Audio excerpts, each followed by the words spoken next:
RODNEY. Rodney was an illegitimate child. He knew not what this meant, but the sting of it embittered his young life. The Negro has as much prejudice as the white man. Under like conditions, the Negro would make the same laws against the white. This crept out in the treatment of Rodney. His worst enemies were always Negroes. The Anglo-Saxon blood in his veins made scoffers of some and demons of others. To be pitied is the boy who has never framed the word father upon his lips. Rodney attempted it once, but failed, and never tried it again. He stood before his father, bareheaded, and with the coveted word upon his lips. "You have a fine head of hair," said his father. "That's what people say," replied Rodney. "Are you proud of it?" "Should I not be, sir?" "Well, my little man, it's a disgrace to you." This was the first and last meeting of Rodney and his father. Once, two fine ladies of ebony hue visited his mother to show their silk dresses and to take dinner. A large dish of parched horse corn was placed in the center of the table. His mother said a solemn blessing, and the ladies looked vexed. "My dear people," she said, after looking them into a smile, "if you are good, this is good enough.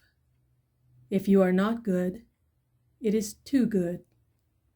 In either case, help yourselves." Rodney learned from this and similar incidents to make the most of a bad case. "A little corn, if you please," said one. She was helped plentifully by Rodney's mother.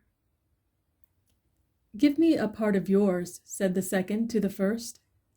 She received about 4/5 of it. "You are too generous," said Rodney's mother, and refilled the plate. Rodney sat on the floor, stroked his cat, and eyed the fine dresses. The ladies munched with dignity or fingered the laces on their sleeves. "I see Rodney has had the smallpox," said one. "Yes," replied his mother. "My boy had it too." "How did it serve him?" "It killed him. All the good children die. It was a sad stroke to me. Well, since his death, I have been able to dress like a lady." "Like a lady," said the other. "How my old mistress used to say that word. I caught the inspiration then. It lingered in my bones a long time before it crept out thus." Here she surveyed her clothing with satisfaction. "I see that parched horse corn and fine dresses go well together," said Rodney's mother, as she helped their empty plates. "You see we are considerate," said one. "Yes, and ladylike," said the second. "Yes, and patched with the blue and the gray," said Rodney's mother. They looked at their clothes, but saw not the point. "Mother," said Rodney, lying flat on his back, hugging the cat, and beating his heels upon the floor, "what is fine lace worth a yard?" "What is it worth, ladies?" said she. They looked at each other and frowned. "Rodney has begun, ladies. Be prepared," said his mother. Here she emptied the last of the corn into her visitors' plates. "When I washed for Mrs. Rodman a few months ago, she had beautiful lace on her pillow slips." "Yes, she did, mother," said Rodney. Then turning to the two women, "You ladies work for her now. You cook and you wash. She and her daughter, General Bradford's wife, have gone to the springs. Did it take all the pillow slip lace for your sleeves? Don't be too plain, Rodney, said his mother. Mother, that's the dress General Bradford gave his wife. You know she told you all about it, Mother. Mother, what did you mean when you said that the ladies are patched with the blue and the gray? Mrs. Rodman is of the North. General Bradford is of the South. One means the blue, the other the gray. If we are wearing things that belong to the blue and the gray, we are not patched, said one, as she arose from the table and put on her hat. No, said the other, we are ladies when we are dressed so. That hat, said Rodney. The other one put her hat behind her. That one too, roared Rodney. Look after your half-white brat, said they. Look after your bare heads when Mrs. Rodman and her daughter return, said Rodney's mother. Now, said one, I believe what the fortune-teller said. Tell it, said the other. I lost some money. Yes, you did, said the other. I went to the fortune-teller. I went with you. She pointed out a half-white brat.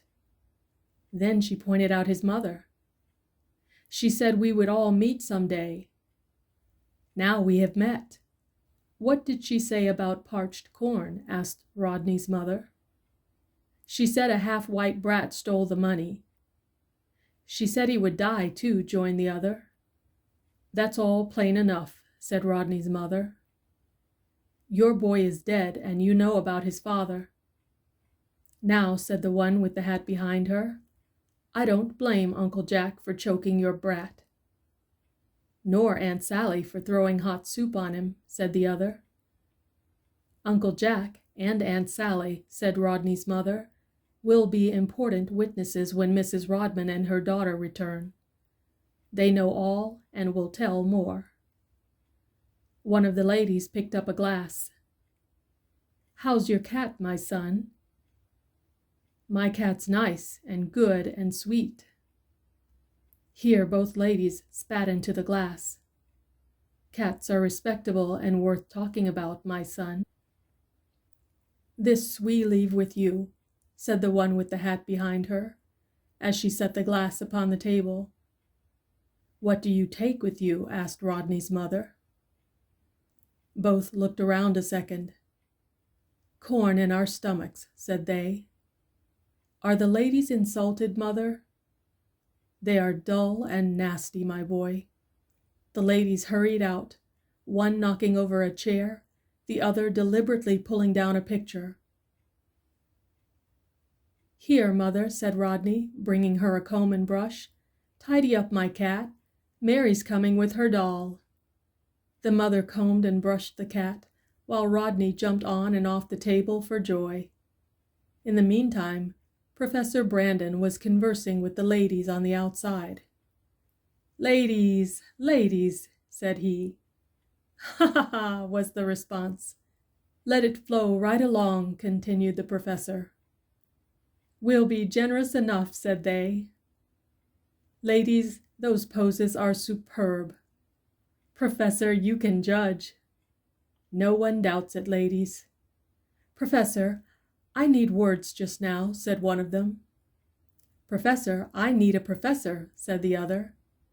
That's epidemic, ladies. Little Mary entered the room and ran around holding her doll by one foot. Oh, oh, oh, said she. Is your doll hurt? Asked Rodney, following her around the room with his cat in his arms. No, no, no, replied she. A cat for a doll, said Rodney. I must tell it first, gasped Mary. Go on, while I fan you with my cat, Mary. The professor and the ladies are drinking from a big black bottle. Let's see, said Rodney, as he ran to the door and peeped. Mary followed and stood behind him. Ha ha, let it flow right along, came from without. Rodney held up his cat for a bottle and made a gurgling sound. Mary held up her doll and imitated him. The professor now parted from the ladies and approached Rodney's home.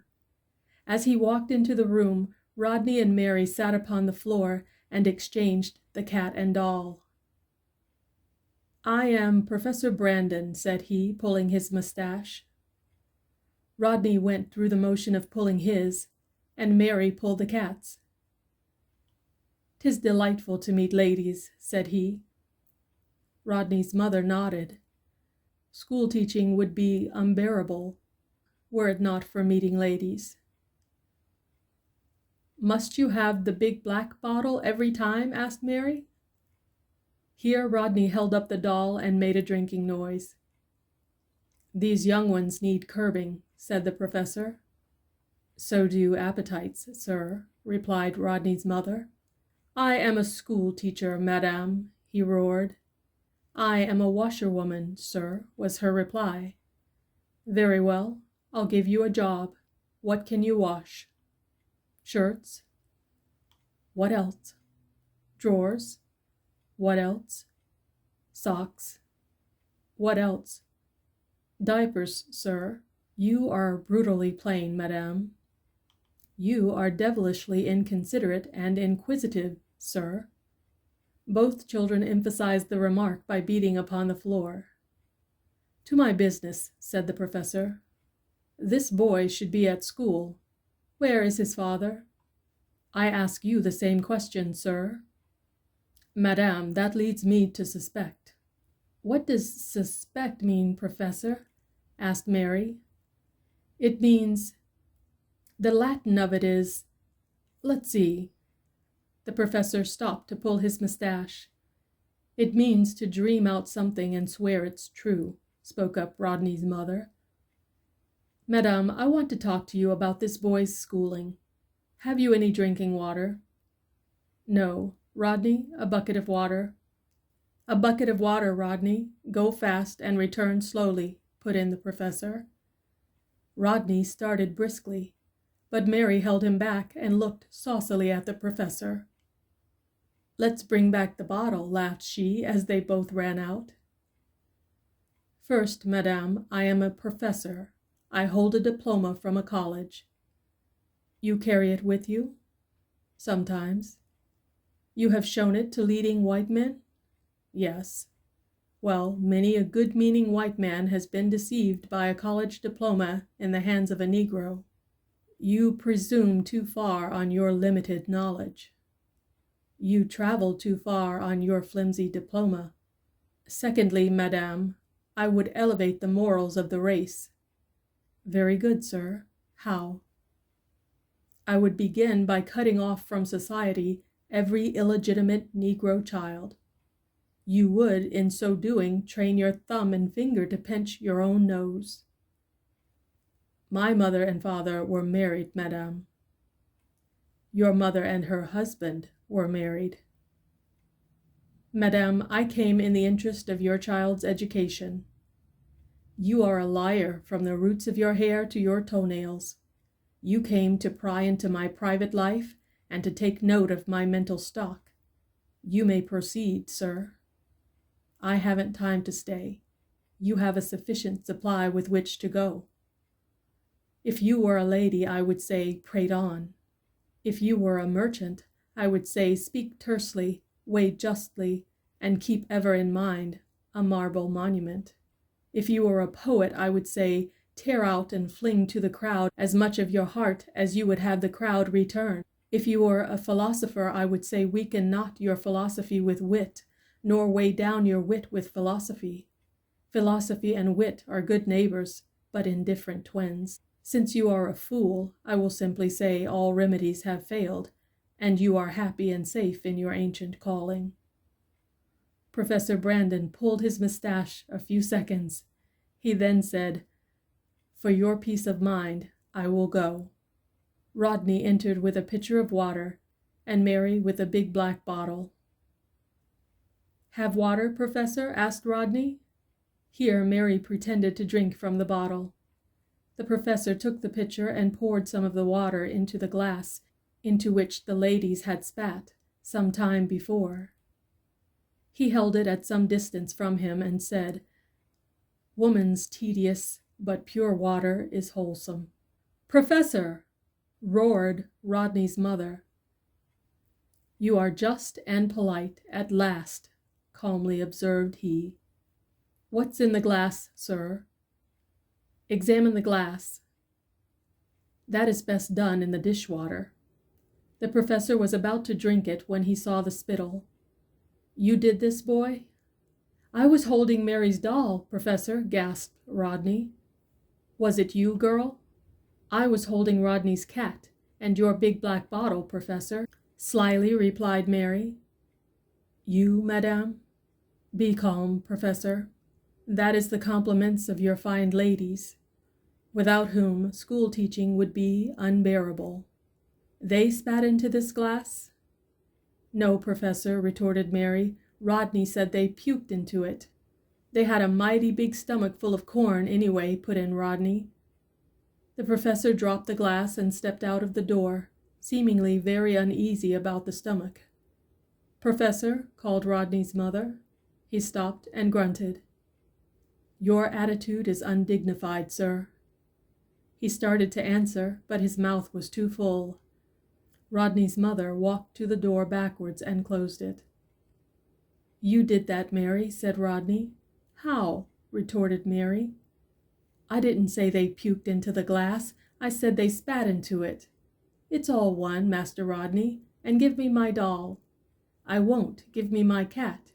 "I won't. My doll, my cat." They tugged at the doll and cat.